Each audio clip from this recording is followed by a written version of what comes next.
Hey, what's going on, everyone? I'm excited to bring to you one of the most positive guys I know, Mr. Alex Rado. Woo! What up, Davidson? Thanks for having me, man. Appreciate it. Yeah, man. I'm excited to have you on the podcast. You're always such a bright, happy, and like such a fun person. Like I feel like after anyone speaks with you, like they're just instantly like just in a better mood, No, more positive energy. I appreciate that. I mean, even though I'm only the 109th person on here and it only took me this long, I'm finally here meeting my dreams and excited to have the conversation.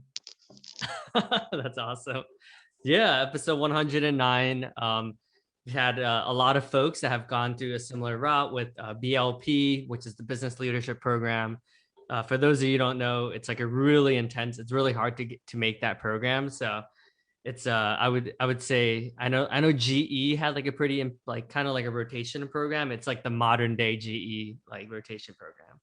No, I mean, it was definitely a intensive process to get into, but one that was well worth it. And really excited that I was able to start my career at LinkedIn, and can say that I've been here for about 2.5 years, and no regrets whatsoever. I'm really happy with the journey that I've taken, and I would definitely recommend to anyone that's out there any type of program that allows you to dip your toes into different areas and try out different things is super important to Mhm. developing through the rest of your career. Yeah, so I know everyone takes something different from the BLP program. What would you say is like one of the biggest takeaways having gone through that rigorous program? Yeah, so I'm gonna actually have a selfish answer here, and I'm a big believer in your overall net worth is the value of your Mm, network. And to be able to start out at an organization like LinkedIn with so mm, many other high performers, high achievers that were just getting their foot into their career and trying to mm, figure out what they wanted to do is my biggest takeaway is really seeing just how many talented people are out there and to be able to call all of them my friends and to be mm, able to lean on them in the future and for them to lean on me is something that's super exciting and really something that I value. And mm. I'm a big believer in your network will take you a long way. Yeah, that's a good point. I remember when I was younger, people did emphasize that. They're like, yeah, network is important. And I didn't really like truly realize that until like maybe even starting. I think LinkedIn really helped me see that as I continue to see like the good that the network does for the community. For sure. Um, yeah, I will definitely say, and that's the beauty of LinkedIn. I mean, LinkedIn is just a larger scale network, and it's so much more massive than just what my network is. But for me to be able to take advantage of my network, you taking advantage of your network, and then LinkedIn giving a community for millions upon millions of people to connect them with people that they wouldn't have otherwise had access to is really exciting. And that's a big reason why I love working for LinkedIn because it's just a scaled out version of something that's I'm super passionate about, which is networking, building that network and providing people with opportunities and relationships that they otherwise wouldn't have had. Yeah, yeah. I mean, even getting into LinkedIn, I leveraged LinkedIn. So I reached out to Garrett Rothos, and um, he always says like, yeah, he was the one out of the 10 referrals that finally got the job at LinkedIn because it's so competitive, Yeah, no, I mean, So I love it when he says that. it's only fitting that you got a job through LinkedIn though, right? Yeah, yeah. Awesome. Yeah, it's awesome. I would say like a lot of people like are afraid to reach out to others. Like maybe they're like, oh, we don't have any, we're not from the same university. Like, why would they ever get back to me? But I always tell people like you'd be surprised. Like people want to help others. It's Yeah. just people are afraid of that first initial like reach out. But once you develop that habit, I feel like it becomes easier. I think networking with new people, it's all about how you approach it, right? Like if you go in with a plan and you have a true understanding of why you're reaching out to this person, then it really starts the relationship off the bat on a strong note because then you're Mhm. being a lot more intentional with your time, but also their time as well. And making sure that you're connecting with the right people and being able to provide the value back to them. But also part of networking is like, yeah, I can reach out and meet someone, but if I don't touch base with them in a year, Mhm. 2 years, 3 years, or I haven't been thoughtful along the journey, Mhm. then it's tough. It's tougher, right? But if you are thoughtful, you have that conversation, you reach out to that person, and then you follow up on it and continue that Mm. relationship, that's when it's really strong. Yeah, the follow-up is key. I feel like a lot of people are do that initial, but the consistency and then like you said, the thoughtfulness of like, hey, I thought of you, and just like even if it's like a little note, right? It just shows that you're making an effort. Well, I don't think I need to tell anyone that this, but I mean, Davidson is the king of follow-ups. I mean, there's no one better out there at being more thoughtful with how he approaches it and being able to pull things from his conversation you had with him and to then mention it in that follow-up, whether it's a handwritten note or an email. Um, Hmm. it's pretty cool with the approach that you have, and I love it. Oh, thanks, man. That means a lot. I'm, Yeah, that actually I'm like expecting to get one once a month now, just to let you know. yeah, I'm not gonna lie. Like since like in the pandemic, I would say the last couple months, I haven't been as like good with it. Like I mean, I would send like a ton of like notes, right, handwritten notes, but I think I'm like dialed it down a little bit. But it's always fun though. I feel like I should get back into it. Yeah, I love it. I mean, it's all about what you want to put into it. And quite frankly, if it's an email, if it's an end mail, it's just as effective because it's showing the person that you're thinking about them and that you appreciated the time that you spent with them. Yeah, so definitely. Yeah. And I know that Liam is your boy. I know you guys are pretty close, right? Yeah. So So Liam, for those that don't know, he was on one of the episodes earlier on this year, yeah. and we're roommates out in Chicago. He's on LinkedIn Sales Solutions. I'm in Learning Solutions, and we're both AEs at LinkedIn, talking over each other all day. So it's an absolute madhouse in here. But to your point, like in network, I'm really grateful that you connected me with Liam because he's such a great guy, and you guys are both very similar. And then and then also connecting me with Leslie. They've been like really cool. And then it's cool because as I talk to other people, they also know Leslie and Liam, and then it's just cool how like everything works, right? Like you just don't know, and then one day they're like, oh yeah, I actually listened to your episode with Leslie, and vice versa. Like she actually still listens to my podcast, and then she actually saw someone else. Like I think they were in the car together, and she's like, "Wait, are you listening to his podcast?" And then like I was just like, "It's such a small world, like how that happens." It's a spider web of connections, and it's really cool. It's those second, third degree connections that are really powerful that allows you to open doors that you otherwise wouldn't have thought were to be open. Yeah. But yeah, Alex, I definitely want to like tap into a little bit more about like your mentality and like how you choose to just smile and have fun all day. Like, is I guess like how do you approach, because and at the end of the day we are in the middle of a pandemic still, right? But you would never know that like if you speak to you, right? It's like for you it's kind of like, I'm not saying like you're ignoring that there's like a pandemic, but it just seems like it doesn't necessarily like phase you. You still seem pretty like optimistic, and like you're always like good at going with the like adapting to changes and things like that.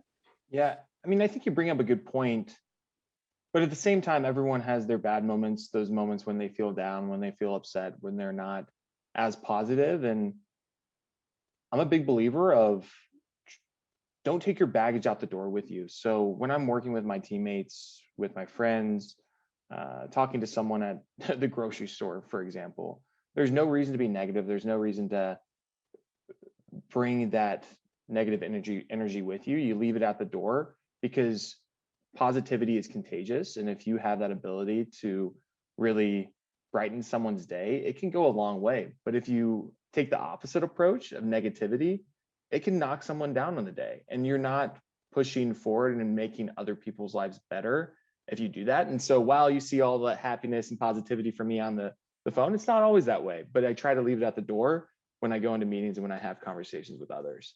Um, quick thing, like biggest accomplishment. I've done some things in my life, like not huge, but I will say they're dumb, but the senior superlative at my school got most likely to brighten your day. That brightened my day for weeks, just knowing that I had that type of impact. And that also made me realize to continue that forward because it's a choice to be positive around others. And it was really, really cool to be recognized as that. So I like what you said about it's a choice to be positive, right? Because after every, because everyone has bad days, yes, some people are in like crappier situations than others, but at the end of the day, like it's a choice to be happy or to be reactive, right? It's like maybe someone cuts you off when you're driving or something, or your train is like super late, right? It's like, well, are we just gonna like be pissed off and just start throwing things, or like, like I feel like Yeah. there's always,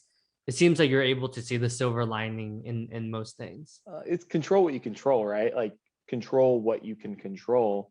Um, yeah, when someone cuts me off driving, I'm not like immediate reactions like, oh, it's okay, keep on going. It's more of like, and it's like, all right, I can't do anything about it. So let's just take a step Yeah. back. See, but at least you say I can't do anything about it, right? I think most people are like flipping the bird and like, I hope like your mother is like horrible and sick or something, and then you're just like, uh, wait, what? no, no, Like, no. That doesn't take you anywhere. yeah, yeah. No, I love that, man. I like what you said about it's a choice. Speaking of it's a choice, what made you want to um like get into like a sales, because I feel like not a lot of people have a sales degree or sales major. Like what Yeah. made you choose that option? Yeah. So the short answer is I wanted a job and I didn't want to leave college with a ton of debt and not have a job. And I remember I was sitting in my first class freshman year, and Laurel Monroe, she's actually a LinkedIn Sales Solutions relationship manager. She was the head of the Shea Sales Center, which is at Ohio University. It's a certificate program. It's 8:30 in the morning. We're at our first class, and she walks in. Everyone's groggy-eyed. I'm being the try-hard student that I am. And I'm sitting like second row. Don't want to be first row, but probably like second row, just to make sure that like, hey, I'm here, and then I'm showing face. And that day in class was literally introducing you to the College of Business at OU. And so all these different organizations, majors were coming in talking. And the only one that talked about anything about getting a job was the Shea Sales Center. And it said, Uh, we have 100% job placement upon graduation for anyone that wow. leaves here with a certificate. And I Huh. said, sign me up. I am in. You had to go through the interview process and all that good stuff. But Hmm. that was really the turning point of going into sales. I knew it was a journey that would potentially go down at some point, just from feedback I got from people telling me that I never shut up and that I'm good at communicating with others. But that was when I'm like, all right, I want a job. Let's go do this. Ah, that makes a lot of sense. I'm kind of envious of you because you took like an intentional process in your career, right? I Yeah. I feel like I've taken more of like the long way, definitely like a late bloomer. Hey, But there's no right way or wrong way. You always get to the finish line either way. yeah. But so you decided to get into sales, and what was something you realized? Because I also thought that too, right? I was like, oh, salespeople are good at talking, but then you realize like it's actually the Yeah, opposite, right? It's yeah, like, listening. yeah. Yeah, So how did they teach that in the with your degree as well, or? totally. I mean, so we would do role play after role play. We had sales competition teams. And the big key in being successful with those is asking the right questions. And to ask the right questions, you have to listen to the answers that you're receiving from the person that's across from you. And if they say something and then you're just waiting to talk, waiting to talk, waiting to talk, or waiting to ask the question, there's a good chance you miss out on 90% of the content that they say afterwards, which really could have been a silver bullet for you in terms of how you can position the product that you're selling. And so going through these pitches, doing these demos, we really learned how to hone in on the customer. So then we could ask smart open-ended questions on the back end. That's awesome. I think I learned the hard way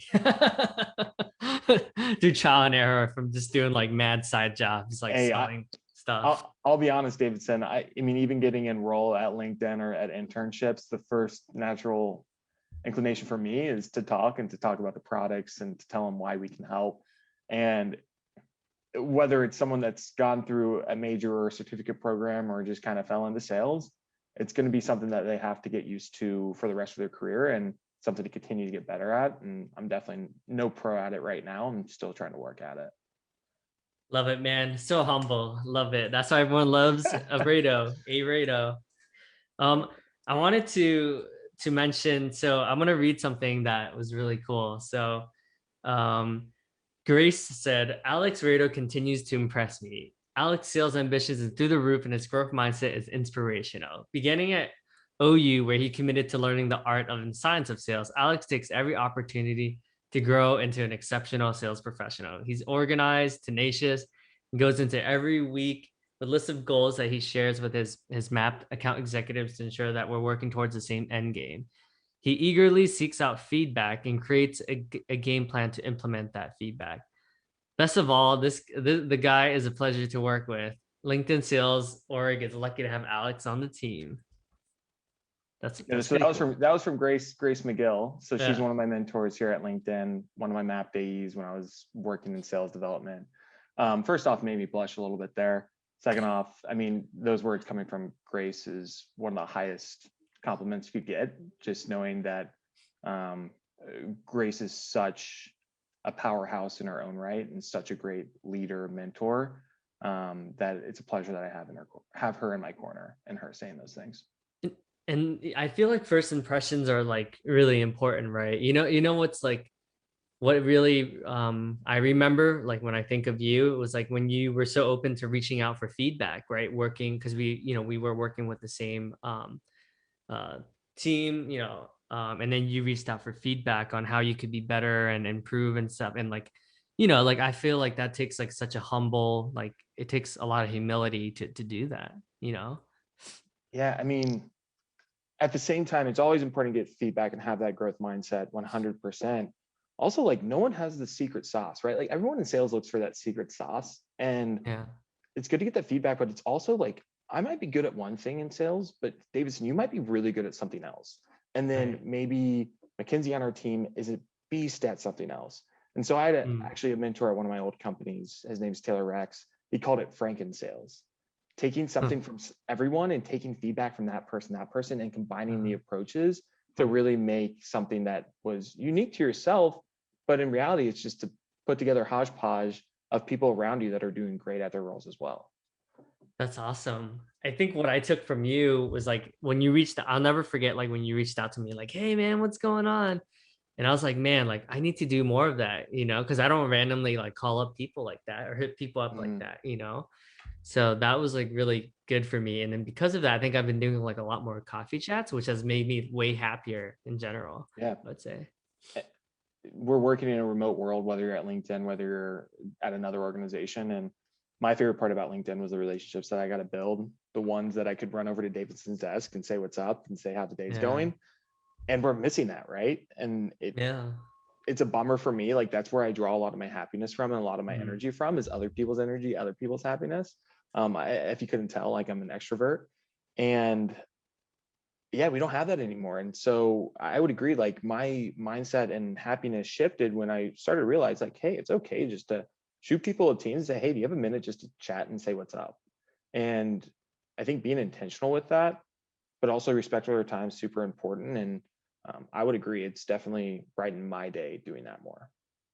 It seems like in your word choices, you're intentional, right? You're very mindful and thoughtful about like a lot of things, like your approach in life and just how you think about things. How does one, I know this is like a pretty loaded question, but how does one practice that like thoughtfulness, especially maybe we have a bias towards like action and maybe like just going after it?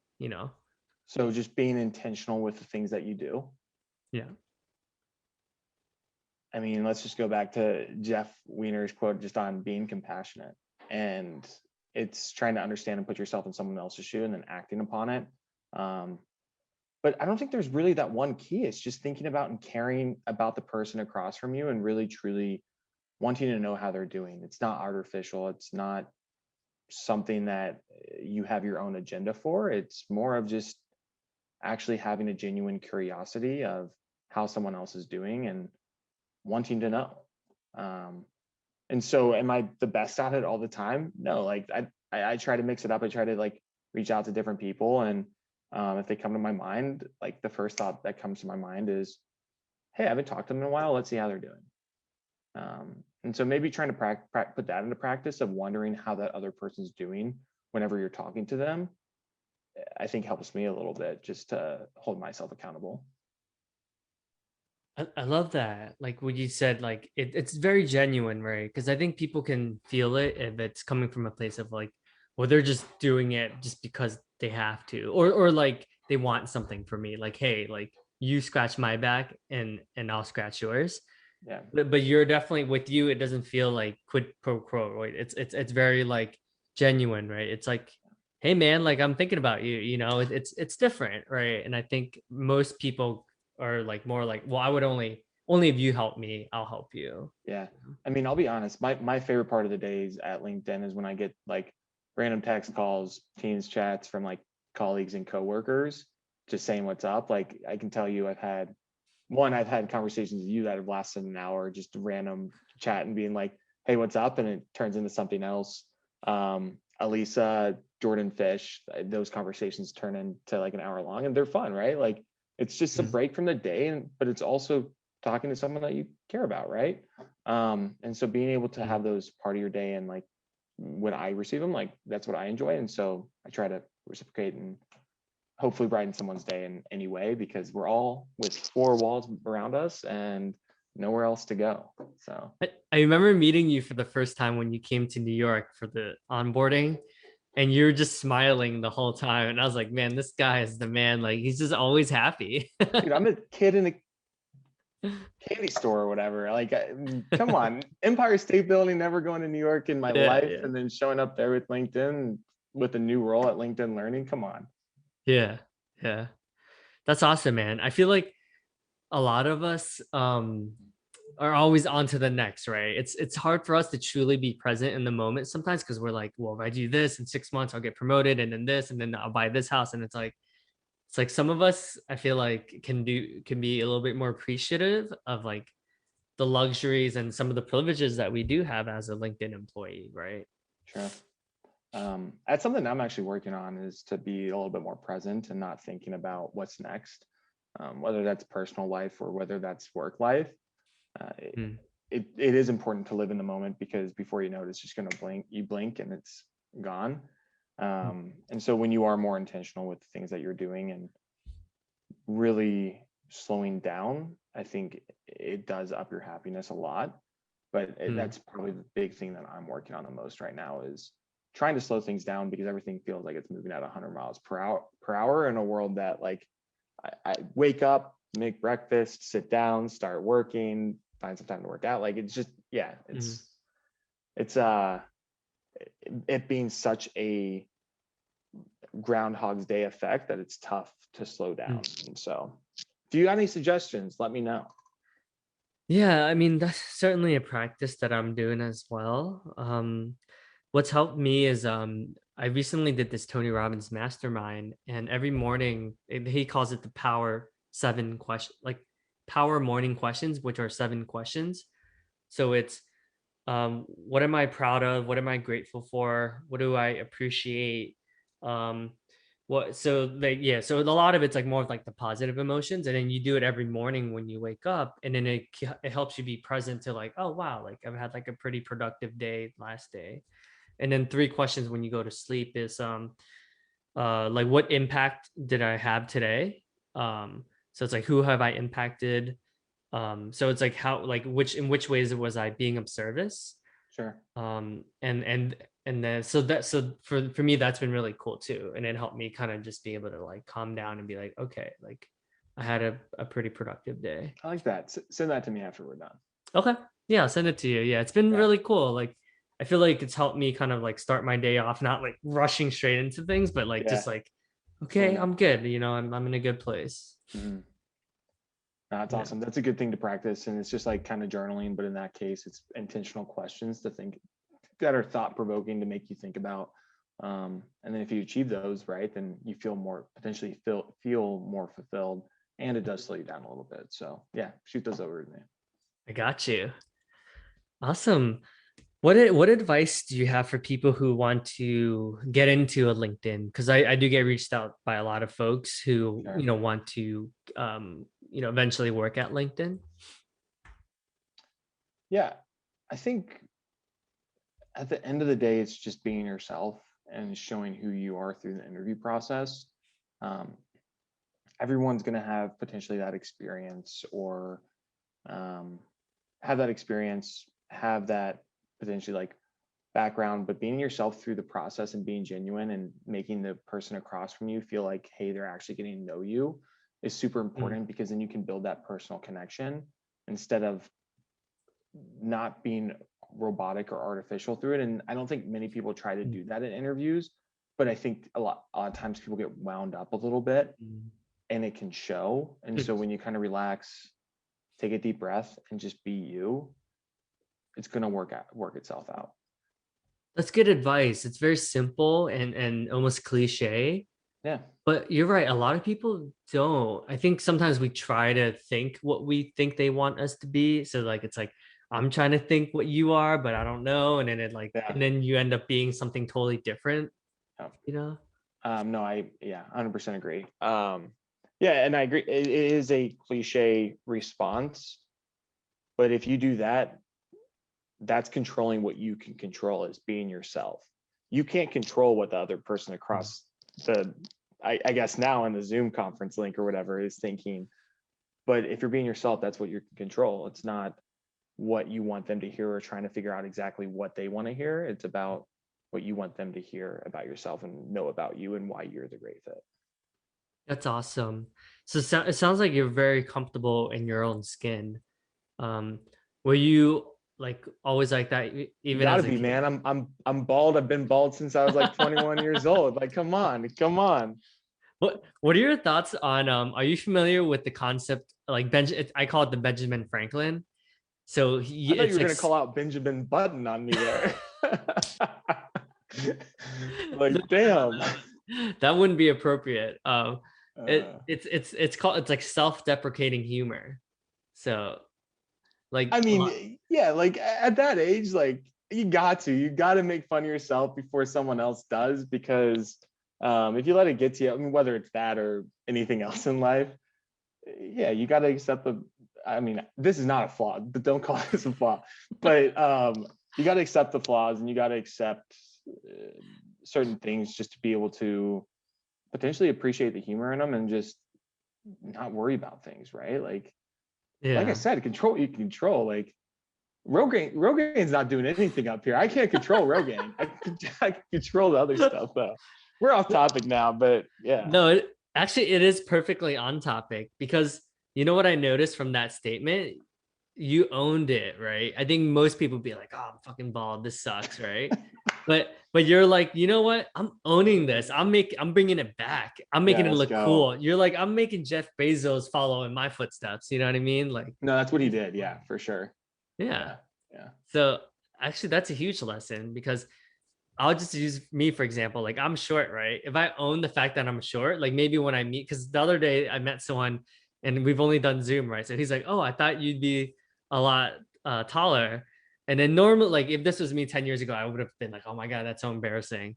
Mhm. But I was like, "What did you think I was gonna be like 6'2" and devilishly handsome?" And he's like laughing his ass off. He's like, Yeah. "Yeah, that's I kind of did."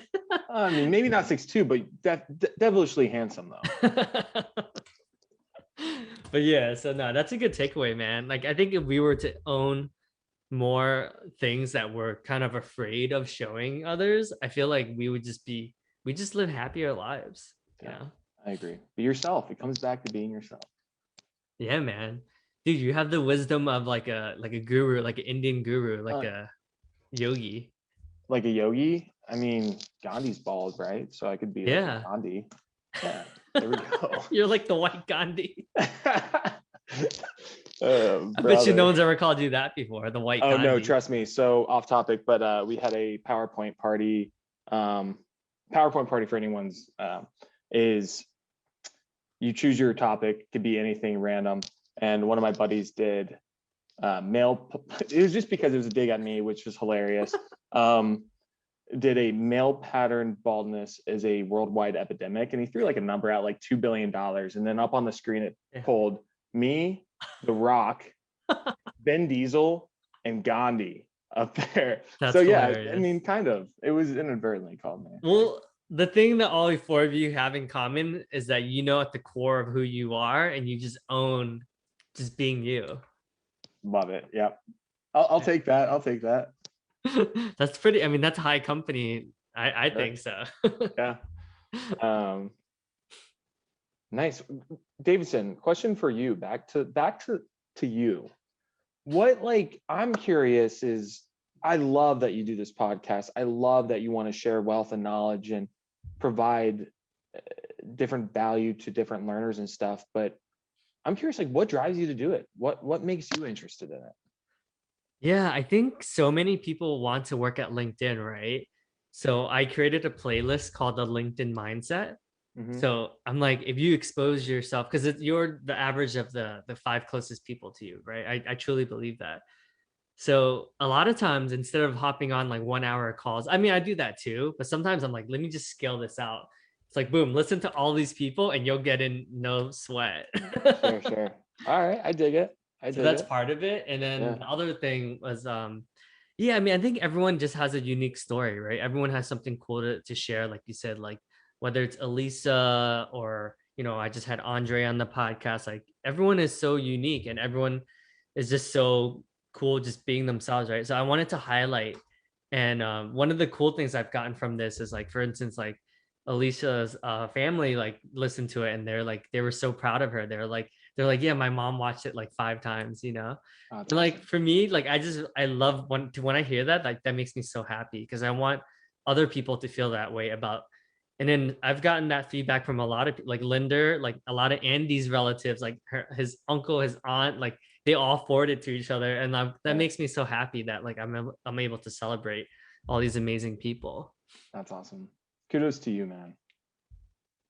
Yeah, and not gonna lie, it helps me sell more too. Well, Selfishly, it's those Franken sales, man. You're yeah, taking bits and pieces.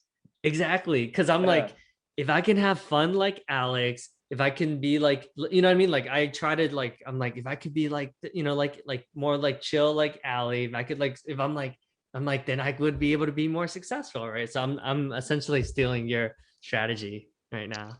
Hey, it's great to take samples of everyone and be able to put something together like that. And um, at the end of the day, you've had 109. Well, considering if I'm okay, but like 108 great people on here that are awesome. So it's definitely well worth your time. It seems like. Yeah, no, it's great, man. Like Brian Morrow, like Liz, Mimi, like Melissa, like all Bree, like all these Mhm. people, like man, I'm like, it's awesome. It's like getting a free MBA, Sure. like Yep. how to sell MBA. So Love it. awesome, man. Well, a few other questions. We'll make it interesting. Okay.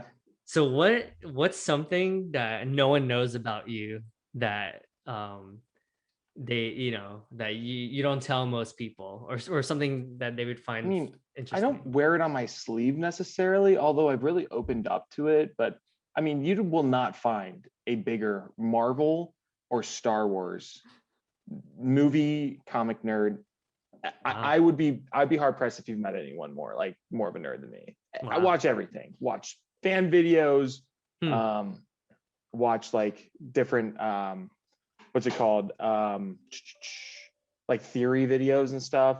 Spend a Huh. lot of time on that. So So I do have a question for you then. Do you know who Stunner is in the comic book world? did I just lose all credibility? The reason why I asked is that's my pledge name, and it is one of the characters. No, I actually don't. Stunna Marvel. It's the person who kind of like killed, like, is it Spider-Man? Um Yeah. in one of the comic books. Okay.